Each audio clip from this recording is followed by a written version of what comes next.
Hello guys, आप सभी का स्वागत है गवर्नमेंट एग्ज़ाम जीके के इस चैनल में। आज हम बात करने वाले हैं विभिन्न प्रतियोगी परीक्षा के जनरल नॉलेज के प्राचीन भारत के इतिहास के कुछ बहुत ही महत्वपूर्ण प्रश्नों के बारे में। आप इस वीडियो को शुरू से लेकर अंत तक देखिएगा, कॉपी कलम लेकर बैठ जाइएगा और इसको नोट कर लीजिएगा, जिससे आपको आने वाले प्रतियोगी परीक्षा में निश्चित ही सफलता मिल सके। तो चलिए दोस्तों, वीडियो को स्टार्ट करते हैं। आप ध्यानपूर्वक इन प्रश्नों को समझिएगा। तो पहला प्रश्न है हमारे पास, यूनानियों को भारत से बाहर किसने निकाला था? तो आपके ऑप्शन है चंद्रगुप्त मौर्य, दूसरा हमारे पास है चंद्रगुप्त विक्रमादित्य, तीसरा अशोक और चौथा बिंदुसार। तो इस प्रश्न का सही जवाब जो होगा वो होगा चंद्रगुप्त मौर्य। ठीक है। इसके बाद प्रश्न संख्या 2 है हमारा, कलिंग युद्ध किस वर्ष में हुआ था? तो आपके ऑप्शन जो दिए हैं 261 बीसी, दूसरा 263 बीसी, तीसरा 232 बीसी या चौथा 240 बीसी।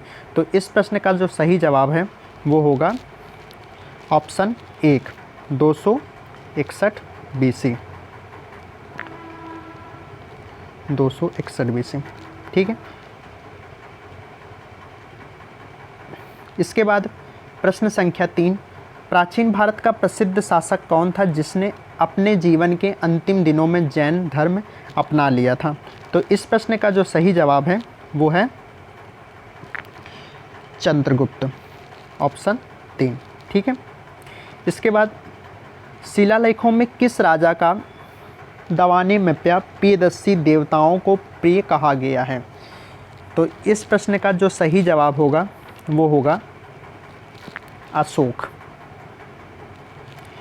इसके बाद अगला प्रश्न है हमारे पास, मौर्य वंश के बाद निम्नलिखित में से किसने मगध पर शासन किया? तो आपके ऑप्शन हैं हर्यक वंश, दूसरा शिशुनाग वंश, तीसरा शुंग वंश या चौथा नंद वंश। तो इस प्रश्न का जो सही जवाब है वो है ऑप्शन 3, शुंग वंश। ठीक। उसके बाद चरक किसके दरबार में प्रसिद्ध चिकित्सक था? तो इस प्रश्न का ऑप्शन जो हैं वो हमारे पास है हर्ष, दूसरा चंद्रगुप्त मौर्य, तीसरा अशोक और चौथा कनिष्क।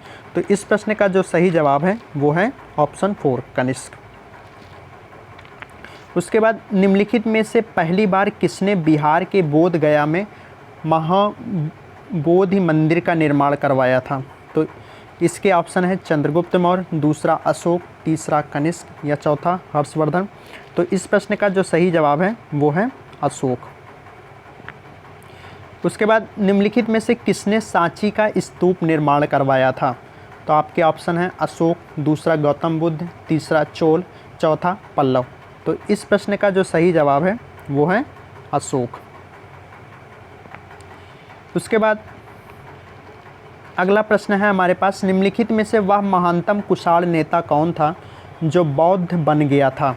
तो आपके ऑप्शन है कुजाला, दूसरा वीमा, तीसरा कनिष्क, चौथा कडफिसेस। तो इस प्रश्न का जो सही जवाब है वो है कनिष्क। उसके बाद चंद्रगुप्त मौर्य के दरबार में पश्चिम एशिया के यूनानी राजा सेलुकस निकेटर द्वारा भेजा गया राजदूत कौन था? तो आपके ऑप्शन हैं हेवनस्तांग, फाहियान, तीसरा मेगस्थनीज या चौथा अल-बिरुनी। तो इस प्रश्न का जो सही जवाब है वो है मेगस्थनीज। ठीक। उसके बाद कनिष्क किस वर्ष में राज्य सिंहासन पर आरूढ़ हुए? तो इस प्रश्न का जो 4 विकल्प दिए गए हैं, पहला है 108 ईस्वी, दूसरा 78 ईस्वी, तीसरा 58 ईस्वी या चौथा 128 ईस्वी। तो इस प्रश्न का जो सही जवाब है वो है 78 ईस्वी। उसके बाद प्रश्न संख्या, निम्नलिखित में से किसने और कब पहली बार अशोक के शिलालेखों को अर्थ स्पष्ट किया था? तो ये बहुत ही ज़्यादा महत्वपूर्ण प्रश्न है, ये कई विभिन्न परीक्षाओं में पूछा गया है। तो इस प्रश्न का जो सही जवाब है वो है 1837 जेम्स प्रिंसेस। ठीक। उसके बाद संगम काल में रोमन व्यापार का केंद्र बताइए। तो इसके ऑप्शन है हमारे पास मदुरै, दूसरा आरिकमेद, तीसरा पुपुहर, चौथा मुसिर। तो इस प्रश्न का सही जवाब है मुसिर। इसके बाद कुषाण काल में भारतीय और ग्रीक शैली के मिश्रण से विकसित कला शैली को किस नाम से जाना जाता है? तो आपके ऑप्शन हैं कुषाण कला, दूसरा फारसी कला, तीसरा गंधार कला या चौथा मुगल कला। तो इस प्रश्न का जो सही जवाब है वो है गंधार कला। ठीक। उसके बाद राजा खारवेल किसके चेदी वंश के महानतम शासक थे? आपके ऑप्शन है चोल मंडल, दूसरा आपका ऑप्शन है कलिंग, तीसरा कन्नौज, चौथा पुरुषपुर।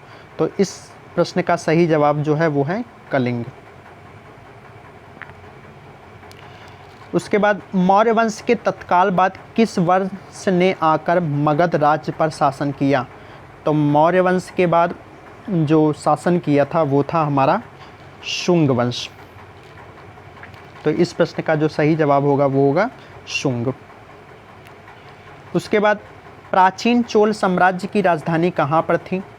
आपके ऑप्शन है उरुयूर, दूसरा कावेरी पट्टिनम, तीसरा तंजावुर या मदुराई। तो इस प्रश्न का जो सही जवाब है वो है उरुयूर। ठीक। उसके बाद कुषाण वंश के प्रसिद्ध राजा का नाम बताइए। तो इसके ऑप्शन है कनिष्क, दूसरा पुलकेशिन, तीसरा हर्ष, चौथा विक्रमादित्य। तो इस प्रश्न का जो सही जवाब है वो है कनिष्क। इसके बाद हमारे पास अगला प्रश्न है, अशोक ने समूचे भारत और सीलोन में बौद्ध धर्म का प्रसार किस प्रकार किया?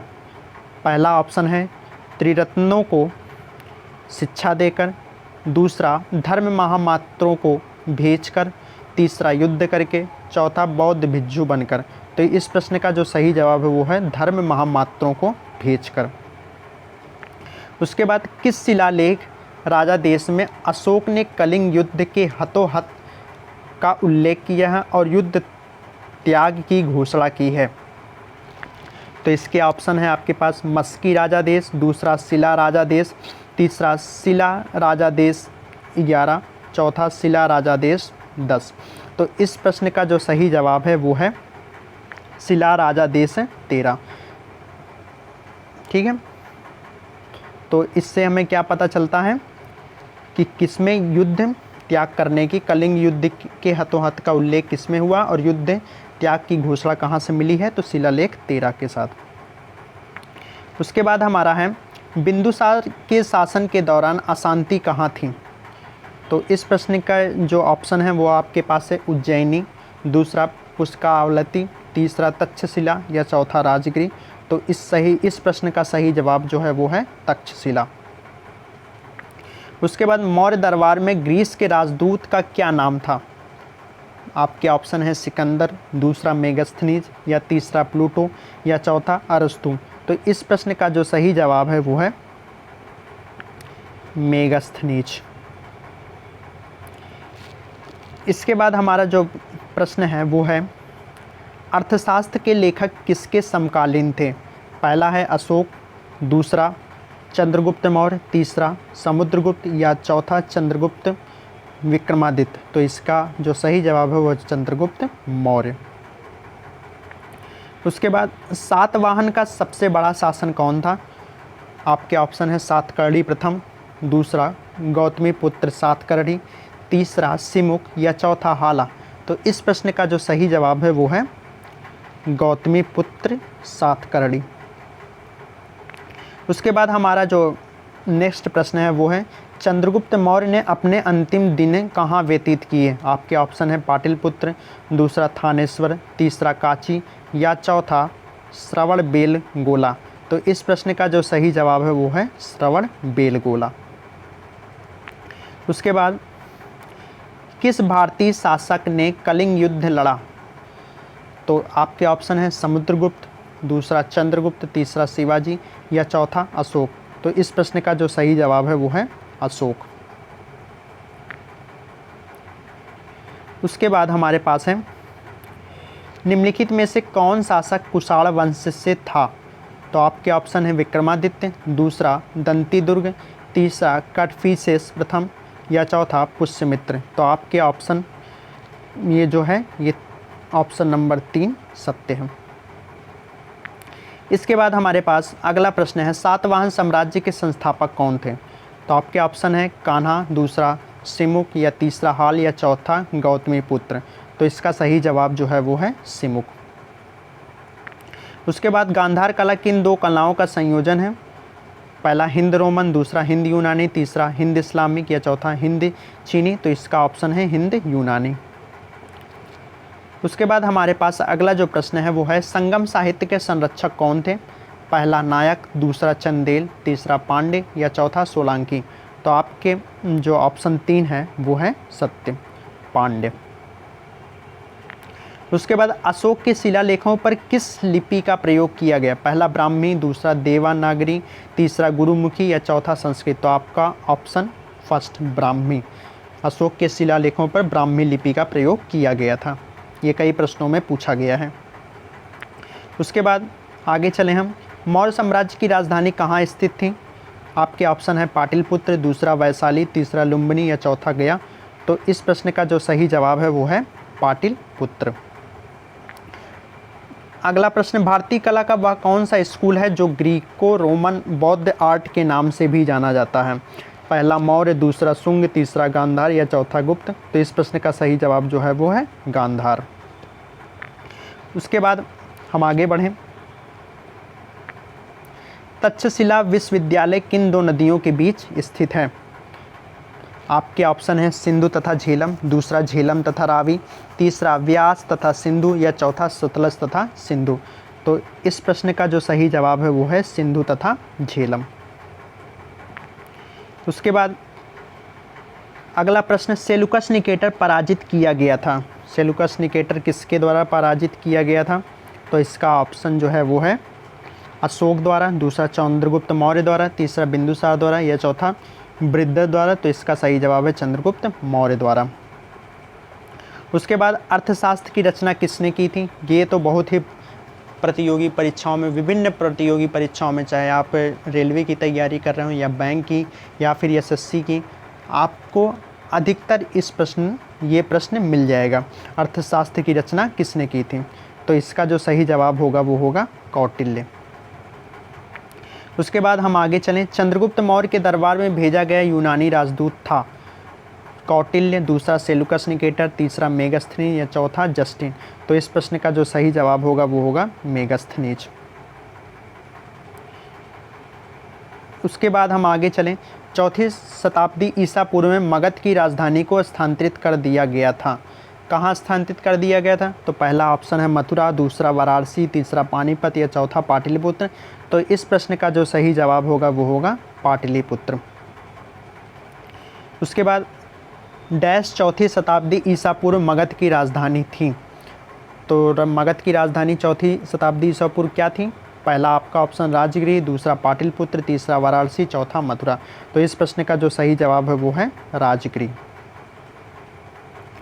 उसके बाद हमारे पास है, हर्यक वंश से मगध के पहले शासक थे? आपके ऑप्शन है अशोक, दूसरा प्रसेनजित, तीसरा बिंबिसार, या चौथा अजातशत्रु। तो इस प्रश्न का जो सही जवाब है वो है बिंबिसार। उसके बाद निम्नलिखित में से कौन नंद वंश का अंतिम शासक था? पहला गोविषणासक, दूसरा कैवर्त, या तीसरा घनानंद, या चौथा पांडुका। तो इस प्रश्न का जो सही जवाब है वो है घनानंद। उसके बाद प्रश्न संख्या 61, हर्यक वंश का शासक अजातशत्रु किसका पुत्र था? आपके ऑप्शन है उदयन, दूसरा अनिरुद्ध, तीसरा बिंबिसार, या चौथा नागदशक। तो इस प्रश्न का जो सही जवाब है वो है बिंबिसार। उसके बाद धार्मिक ग्रंथ त्रिपिटक किस धर्म से संबंधित है? तो आपके ऑप्शन है यहूदी धर्म, दूसरा बौद्ध धर्म, तीसरा इस्लाम धर्म, या चौथा जैन धर्म। तो ये जो है हमारा त्रिपिटक, ये हमारा बौद्ध धर्म से संबंधित है। तो इसका सही जवाब होगा बौद्ध धर्म। उसके बाद हमारा अगला प्रश्न है, निम्नलिखित में से कौन सी साइट गौतम बुद्ध के जन्म से जुड़ी है? पहला सारनाथ, दूसरा लुम्बिनी, तीसरा कुशीनगर, या चौथा बोधगया। तो इस प्रश्न का जो सही जवाब है वो है लुम्बिनी। महात्मा बुद्ध का जो जन्म हुआ था वो लुम्बिनी में हुआ था। ठीक है, उसके बाद हम आगे चलें। प्राचीन भारत के कितने शक्तिशाली महाजनपद थे? आपके ऑप्शन है 14, 12, 18 या 16। तो इस प्रश्न का जो सही जवाब है वो है 16। उसके बाद हम आगे बढ़ें। सांख्य दर्शन संप्रदाय की स्थापना के द्वारा की गई थी? पहला आपका ऑप्शन है पतंजलि, दूसरा कपिल, तीसरा कुमारिल भट्ट या चौथा गौतम। तो इस प्रश्न का जो सही जवाब है वो है कपिल। उसके बाद हम आगे चलें। निम्नलिखित में से कौन सी राजशाही राज्यों में से एक नहीं है जो कि 7वीं और 6ठी सदी के शुरू में ईसा पूर्व भारत में मौजूद था? तो आपका ऑप्शन है मगध, दूसरा वैशाली, तीसरा अवंती या चौथा कौशल। तो इस प्रश्न का जो सही जवाब है वो है वैशाली। इसके बाद हम और आगे बढ़ें। भगवान गौतम बुद्ध के जीवन काल के दौरान 7वीं और 6ठी शताब्दी ईसा पूर्व में कितनी महान शक्तियाँ महाजनपद अस्तित्व में थीं? आपके ऑप्शन जो हैं वो 16, दूसरा 13, तीसरा 11, चौथा 17। अभी अभी हमने इस प्रश्न को देखा था। तो इस प्रश्न का जो सही जवाब है वो है ऑप्शन फर्स्ट, जिसका सही उत्तर है 16। उसके बाद अपने अंतिम प्रश्न को देखते हैं। का युद्ध 326 ईस्वी पूर्व में सिकंदर महान द्वारा राजा पोरस के विरुद्ध लड़ा गया था?